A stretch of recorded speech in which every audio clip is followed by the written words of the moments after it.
4 सपेरों ने मेरी चारपाई उठाई और मुझे मेरी कोठरी में लाकर डाल दिया। मैंने खुदा का शुक्र अदा किया कि मैं अभी तक जिंदा था।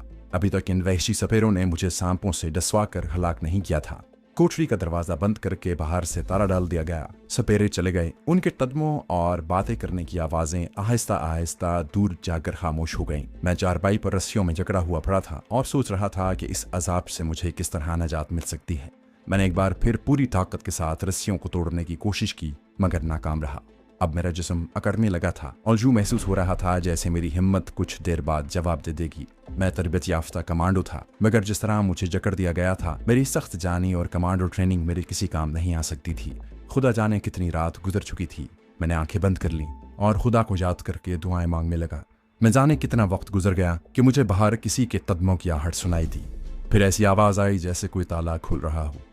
टाप में दिया जल रहा था। उसकी धुंधली रोशनी कोठरी में फैली हुई थी। दरवाजा लोहे का था। उसके खुलने की चुरचुराहट सुनाई थी। मैंने देखा कि अंदर आने वाला कोई सपेरा नहीं था, बल्कि एक दुबली पतली दराज कद लड़की थी। उसने अंदर आते ही दरवाजा बंद कर दिया। वो दबे पांव चलती मेरे पास आई और मुझसे कोई बात किए बगैर मेरे हाथों की रस्सियां खोलने लगी। मुझे ऐसे लगा जैसे उस लड़की को मैंने कहीं पहले भी देखा है। मैंने उसे पूछा, क्या मुझे सांपों के खड्ड में फेंकने के लिए ले जा रही हो? लड़की ने मेरे मुंह पर हाथ रख दिया। खामोश रहो। अब मैंने उस लड़की को पहचान लिया था। ये वही लड़की थी जो झोंपड़ी के अंदर बेहोश पड़ी थी और बूढ़ी औरत ये कहकर मुझे उसके पास झोंपड़ी में ले आई थी कि तुम मुसलमान हो बेटा, मेरी बेटी को अपने हाथ से पानी पिला दो। मैंने सरगोशी में उससे पूछा, तुम वही झोंपड़ी वाली लड़की हो ना? तुमने और तुम्हारी माँ ने धोखे से मुझे इन लोगों के यहाँ फंसा दिया है। मैं अगर जिंदा बच गया तो तुम्हें नहीं छोड़ूंगा। इस दौरान लड़की मेरी दोनों कलाइयों की रस्सियां खोल चुकी थी। उसने आकर मेरे मुंह पर हाथ रख दिया और धीमी आवाज में कहा, तुम इसी तरह बोलते जाओगे तो जरूर जिंदा नहीं बचोगे। मैं तुम्हें इन लोगों की कैद से निकालने आई हूँ। जबान बंद रखो।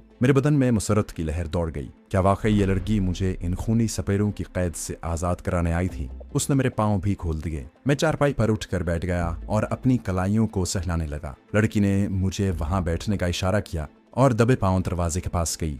जरा सा दरवाजा खोला और बाहर निकल गई। मैंने सबसे पहले ये किया कि अपनी जेब टटोली। जेब में च्युइंगम टैबलेट वाली डिब्बी महफूज पड़ी थी। इसराइली के ब्रीफकेस से उड़ाए हुए रॉकेटों, मिसाइलों और न्यूक्लियर पावर प्लांट के ब्लूप्रिंट की नकल मैंने तय करके तावीज में रखी थी। वो तावीज भी मेरे बाजू के साथ उसी तरह बंधा हुआ था। मैंने खुदा का शुक्र अदा किया। इन सपेरों ने मेरे बटवे में से कुछ भी नहीं निकाला था। मैं चारपाई से उतरकर कोठरी में टहलकर हाथ पांव खोलने लगा। मेरी टांगें अकड़ गई थीं। दरवाजे में से लड़की अंदर आई। आते ही मुझे अपने पीछे आने का इशारा किया। अल्लाह ताला ने कोई फरिश्ता मेरी मदद को भेज दिया था। मैं उसके पीछे पीछे चलता दरवाजे से बाहर गया। वो गार में आगे आगे जा रही थी। ये गार की मुखालिफ समत थी। एक जगह गार में सीढ़ियां आ गईं। हम सीढ़ियां उतर गए। नीचे फजा बेहद मरतूब थी और अजीब सी सीली हुई थी।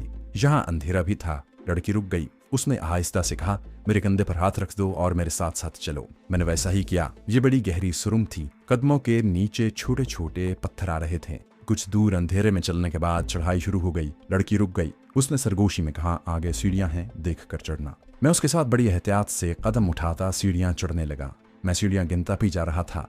कोई 15 सीढ़ियां चढ़ने के बाद मुझे ऐसी रोशनी नजर आई जैसे रात को तारों भरी रात में नीली नीली रोशनी होती है। साथ ही ताज़ा हवा के झोंके भी आने लगे। ये रात की नीली नीली रोशनी और ताज़ा हवा जिस सुरंग में से हम गुजर रहे थे उसके दहाने से आ रही थी। गार का दहाना आया तो हम निकल कर झाड़ियों के दरमियान आ गए। मैं खुले आसमान के नीचे था। ताज़ा सर्द हवा चल रही थी।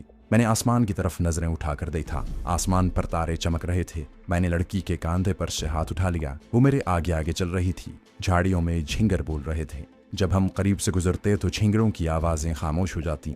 मैं अब जंगल की आजाद फजा में निकल आया था। अब एक सपेरा तो क्या, अगर सारे सपेरे भी मिल जाते तो मेरा कुछ नहीं बिगाड़ सकते थे। मैंने लड़की से कहा, बहन जी तुम्हारा बहुत शुक्रिया, तुम मुझे कैद से छुड़ा कर ले आई हो। बस आगे मैं खुद ही चला जाऊंगा। लड़की चलते चलते रुक गई। सितारों की मध्यम रोशनी में मुझे उसकी चमकती हुई आंखें और चेहरे के नकूश धुंधले धुंधले नजर आ रहे थे।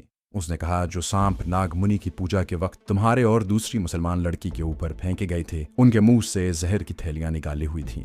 लेकिन जिन सांपों को हमारे सपेरों ने तुम्हारे और मुसलमान लड़कियों के कपड़ों और तुम्हारे जिस्मों की बू सुंघा दी है, वो बहुत जहरीले सांप हैं। उनके जहर उनके मुंह में मौजूद हैं। तुम जहां जाओगे ये सांप तुम्हारा पीछा करेंगे और तुम्हें डस कर हलाक कर डालेंगे। मैंने कहा, लेकिन अभी तो मेरे पीछे सांप नहीं छोड़े गए। अभी तो मैं इस जंगल से फरार हो सकता हूँ। आगे किसी न किसी बस्ती या शहर में पहुंच जाऊंगा। फिर सांप मेरा कुछ नहीं बिगाड़ सकेंगे। लड़की आगे चल पड़ी। कहने लगी इस वक्त रात के 2 बज रहे हैं, मैं इसीलिए तुम्हें निकाल कर ले आई हूँ। थोड़ी देर में पुजारी सपेरे तुम्हें कोठरी से लेने आएंगे, बल्कि हो सकता है वो तुम्हारी कोठरी में पहुंच भी चुके हों। जब उन्हें पता चलेगा कि तुम फरार होने में कामयाब हो गए हो तो वो पहला काम ये करेंगे कि जहरीले सांपों की 6 जोड़ियां तुम्हारे पीछे छोड़ देंगे। मैंने कहा तुम मुझे कहाँ ले जा रही हो? वहां ये सांप मेरे पीछे नहीं आएंगे। लड़की बोली तुम खामोशी से मेरे पीछे चलते रहो, इन बातों का मुझे तुमसे ज्यादा इल्म है। मैं इसका भी इंतजाम सोच रखा है। सारी उम्र हो गई है इन खूनी सपेरों में रहते हुए, मैं सब गुर जानती हूँ। मेरी ये हमदर्द लड़की झाड़ियों और ऊंची घास वाले मैदान में से गुजरकर अब एक चढ़ाई चढ़ रही थी। घास रात की शबनम से भीग रही थी, जिसकी वजह से मेरी पतलून के पांचे गीले हो गए थे। टीले के ऊपर चट्टानों के दरमियान एक कुदरती गार था। उस गार के आगे नरकलों के ऊंचे ऊंचे झुंड उगे हुए थे। उनके पीछे गार का मुंह था, जिसके आगे पत्थर की सिल रखी हुई थी। उस सिल ने गार का मुंह बंद कर दिया। लड़की ने सिल एक तरफ हटा दी। तारों की रोशनी में मुझे गार में एक छोटा सा रास्ता जाता मालूम हुआ। मैंने लड़की से कहा ये तो कोई खड्ड या खो मालूम होता है। उसने कहा मैं पहले अंदर जाती हूँ, तुम मेरे पीछे आना। वो झुककर बल के घुटनों के बल होकर गार के तंग धाने में से अंदर चली गई। मैं भी उसके पीछे अंदर घुस गया। अंदर एक तरफ से हल्की हल्की रोशनी आ रही थी। हम उठकर खड़े हो गए। रोशनी में देखा कि गार के अंदर का हिस्सा थोड़ा कुशादा है और छत भी ऊंची है। लड़की मुझे कुछ आगे ले गई। दीवार में एक शगाफ था। रोशनी उस शगाफ से बाहर निकल रही थी। शगाफ के अंदर काफी खुली जगह थी, जहां मिट्टी का एक दिया दीवार में जल रहा था। उसकी रोशनी में मुझे एक लड़की दोनों घुटने सीने से लगाए कोने में सहमी हुई बैठी दिखाई दी। मैं वहीं ठिठक गया कि ये लड़की कहाँ से आ गई। जो लड़की मुझे अपने साथ लेकर आई थी उसने कहा ये लड़की भी मुसलमान है, हमारे आदमियों ने इसको भी कैद कर रखा है। मैं पहले इसे निकाल कर जहाँ लाई थी। मैंने कोने में बैठी हुई लड़की को दिए की रोशनी में देखा तो मैंने उसको भी पहचान लिया। ये वही लड़की थी जिसको मेरे बाद नाग मुनि के बुतों के सामने लाया गया था। वो मेरी तरह एक चारपाई पर बंधी हुई थी। उस पर भी मेरे साथ ही सांप छोड़े गए थे और वो दहशतज़दा होकर बार बार अपनी माँ और बहन भाइयों को और खुदा की मदद के लिए पुकार रही थी। मुसलमान लड़की मेरी तरफ डरी हुई नजरों से देख रही थी। मेरी हमदर्द कहने लगी तुम्हें अपने साथ इस लड़की को भी निकाल कर अपने साथ ले जाना और इसे इसके माँ बाप के घर पहुंचाना होगा। हमारे सपेरे मालूम नहीं इसे कहाँ से पकड़ लाए हैं। ये किसी शहर का नाम बताती है, मेरी समझ में कुछ नहीं आता। मैंने ज्यादा शहर नहीं देखे।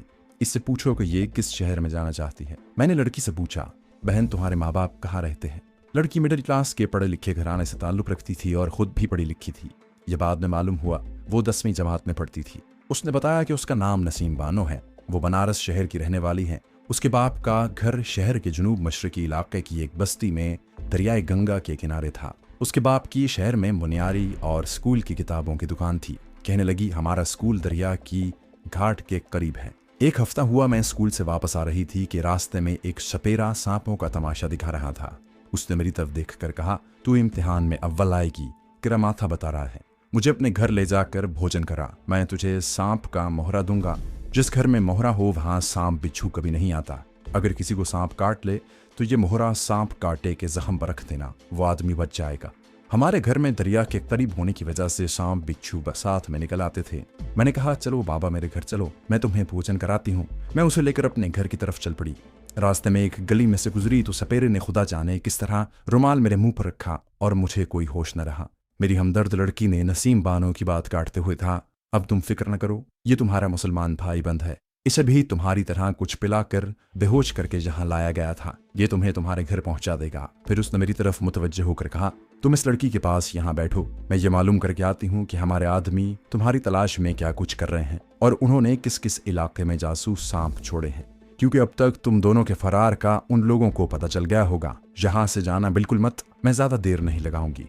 जब वो जाने लगी तो मैंने सवाल किया अगर तुम्हारे सपेरों ने हमें हलाक कर देने के लिए जासूस सांप छोड़ रखे हैं तो वो मेरे और इस लड़की नसीम बानो के कपड़ों और जिस्म की बू पर जहाँ भी आ जाएंगे। वो मेरी तरफ हाथ बढ़ाकर बोली मेरे साथ गार के मुंह तक आओ। मैं उसके साथ शगाफ में से निकलकर गार के थाने पर आ गया। उसने पत्थर की सिल परे गिरा दी। गार के थाने में से जो किसी बड़े सुराख की तरह था ऐसी रोशनी अंदर आने लगी जैसे बाहर आसमान पर पौ फट रही हो। वो मुझे अपने साथ बाहर ले गई। बाहर आसमान पर सुबह का नूर फैल रहा था। पिछले पहर की शबनमी हवा में काफी खुनकी थी। कहने लगी जहां खड़े रहो। मैं गार के थाने के उगे हुए ऊंचे ऊंचे नरकलों के पास ही खड़ा हो गया। लड़की झुककर झाड़ियों में कुछ तलाश करने लगी। वो अंधेरे में खुदा जाने क्या ढूंढ रही थी। जब 2-1 मिनट बाद वापस आई तो उसके हाथ में कुछ पौधे थे। कहने लगी ये बड़ी खास किस्म की जड़ी बूटियां हैं। अगर इसे कुचल कर इनके कुचले हुए डंठों को किसी तरह रगड़ कर मल दिया जाए तो उधर सांप कभी नहीं आएगा। इसकी बू से सांप इस तरह डरता है जैसे इंसान सांप से डरता है। उसने मेरे सामने डंठों को पत्थर पर रखकर दूसरे पत्थर से कुचल दिया। फिर उसके कुचले हुए डंठल और शाखें पत्थर की उस सिल पर रगड़ रगड़ कर मलने लगी जो गार के थाने पर रखा जाने वाला था। जब उसने सारी कुचली हुई जड़ी बूटी पत्थर की सिल पर अच्छी तरह मल दी तो कहने लगी, अब तुम अंदर जाकर आराम से बैठो। हमारे सपेरों ने जो सांप तुम्हारे लिए छोड़े हैं वो इस तरफ का रुख नहीं करेंगे। मैंने कहा, लेकिन उन्हें हमारी बू तो जरूर आ जाएगी। इस तरह वो गार में नहीं आएंगे, लेकिन आके बाहर बैठ जाएंगे और सपेरे समझ जाएंगे कि हम गार के अंदर हैं। लड़की कहने लगी, सांप कोई पुलिस के सिपाही नहीं है। इस जड़ी बूटी की तेज बू इस वक्त पहाड़ी के चारों तरफ तो फरलांग तक फैल चुकी है। सांप इसकी बू पाकर इस पहाड़ी से दूर चले जाएंगे। तुम बेफिक्र हो, मैं थोड़ी देर में आती हूँ। मैं गार के अंदर आ गया। लड़की ने बाहर से पत्थर का सिल रख कर गार का दरवाजा बंद कर दिया।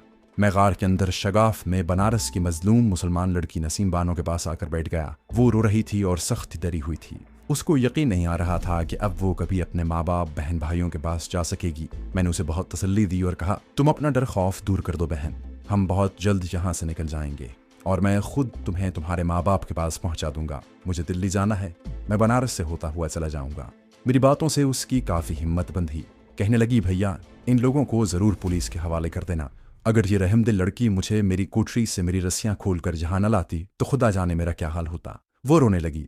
मेरे गुम हो जाने से न जाने अम्मी अब्बू का क्या हाल होगा। मैं उसे तसल्लियाँ देने लगा कि खुदा पर भरोसा रखो, जिसने हमें इतनी बड़ी मुसीबत से निकाल दिया है वो हमें यहाँ से भी निकाल दे। मुझे भी अपना बड़ा भाई समझो। मैं तुम्हें खुद तुम्हारी अम्मा और अब्बू के पास पहुँचाऊँगा। मैं उसका ख्याल बदलने के लिए उससे उसके स्कूल और स्कूल की सहेलियों की बातें करने लगा। कुछ वक्त इसी तरह गुजर गया। सपेरन लड़की अभी तक नहीं आई थी। बाहर दिन चढ़ाया होगा। अब खूनी सपेरे और उनके सांप हमारी तलाश में सारे जंगल में निकल आए होंगे। किसी वक्त ख्याल आता कि ये सांपों का इंसानी कपड़ों और जिस्म की बू पर आ जाना बेकार की बातें हैं। मैं उस लड़की को लेकर यहाँ से निकल जाता हूँ।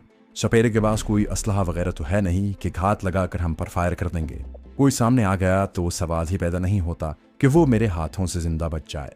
फिर ये सोचकर बैठा रहा कि खुदा जाने इसमें कोई सच्चाई ही हो। सांप हमारी बू पाकर जंगल में हमें डस न लें। ये गरीब लड़की कहीं वैसे ही डर कर शोर ना मचा दे। बेहतर यही है कि सपेरन लड़की का इंतजार कर लिया जाए। वहां वक्त गुजरने का एहसास नहीं हो रहा था। मेरा ख्याल है कोई आधा घंटा गुजर गया था कि सपेरन लड़की वार में दाखिल हुई। उसने हमें बताया कि सपेरे सख्त गुस्से में हैं और सारे जंगल में हमें तलाश करते फिर रहे हैं। उन्होंने तमाम जहरीले सांप जिनको उन्होंने पहले रोज ही तुम्हारे जिस्म की और कपड़े सुंघा दिए थे तुम्हारे पीछे छोड़ दिए हैं। मगर तुम फिक्र न करो, इस पहाड़ी की तरफ कोई सांप नहीं आ रहा। मैंने जहां आते हुए सांपों के एक जोड़े को अपनी आंखों से देखा था। उनका मुंह इस पहाड़ी की तरफ था। इन्हें तुम दोनों की बू आ रही थी, लेकिन जैसे ही जड़ी बूटी की तेज बू हवा के झोंके के साथ उनके जिस्म से टकराई, इस तरह घबरा कर एकदम पीछे को भागे जैसे आग लग गई हो। मैंने उसे पूछा, अब हमें कितनी देर और यहाँ रहना होगा। सपेरन लड़की अपने साथ उबली हुई शकरकंदी और एक कटोरे में गुड़ का शरबत ले आई थी। उसने शकरकंदी केले के पत्तों पर डालकर हमारे आगे रख दी। कहने लगी, दिन के उजाले में तुम्हारा जहां से निकलना खतरनाक साबित हो सकता है। तुम्हें आज का दिन इसी जगह बैठकर गुजारना होगा। रात को मैं तुम्हें खुद सांस लेकर इस जंगल से बाहर ले जाऊंगी। शकरकंदी बड़ी मीठी थी। मुझे भूख भी लगी हुई थी। मैंने और नसीम बानो ने शकरकंदी खाकर पेट की आग बुझाई, गुड़ का शरबत पिया, जिस्म में ताजगी आ गई। सपेरन लड़की ये कहकर चली गई कि मैं ज्यादा देर नहीं ठहर सकती, दोपहर के बाद दोबारा आऊंगी। उसके जाने के बाद नसीम बानो से बातें करने लगा। गार के अंदर सर्दी नहीं थी, मगर सर्दियों का मौसम था, इस वजह से गर्मी भी महसूस नहीं हो रही थी। उस मजलूम लड़की का खौफ अब दूर हो चुका था। एक दो बार वो मेरी किसी बात पर हंसी भी थी। दोपहर के वक्त सपेरन हमारे लिए खिचड़ी ले आई जिसमें आम का अचार मिला हुआ था। वो पानी भी लाई थी। हमने बड़े शौक से खाना खाया। मैंने उसे कहा कि बाहर दिन कितना गुजर गया है। उसने बताया कि दोपहर हो चुकी है और हमारे आदमी तुम्हें तलाश करते करते थक गए हैं। सारे सांप भी नाकाम वापस आ गए हैं। मैंने कहा, तो फिर अब हमें यहाँ से निकल जाना चाहिए। वो कहने लगी, जब तक बाहर अंधेरा ना हो जाए यहाँ से निकलने का नाम भी ना लेना, नहीं तो तुम्हारे साथ मैं भी मारी जाऊंगी। मैंने उससे पूछा, अच्छा ये बताओ कि तुमको हमारी मदद का ख्याल कैसे आया। सपेरन लड़की खामोश हो गई, फिर बोली, ये मैं नहीं जानती। ऐसा लगता है कि भगवान ने मेरे दिल में ख्याल डाला कि मैं तुम्हारी मदद करूं। मैंने पूछा, वो औरत तुम्हारी माता जी थी क्या? सपेरन लड़की कहने लगी, नहीं, वो मेरी असली माँ नहीं है। उसने मुझे यहाँ पाला है। मैं खुद नहीं जानती कि मेरी माँ कौन थी। एक बूढ़े सपेरे ने बताया था कि तुम एक जंगल में झाड़ियों के पास पड़ी रो रही थी। तुम्हारी उम्र उस वक्त 6-7 माह की होगी कि हम तुम्हें वहां से उठा कर ले आए। भगवान जाने मेरी माता कौन थी और वो मुझे रोता हुआ झाड़ियों के पास क्यों छोड़ गई।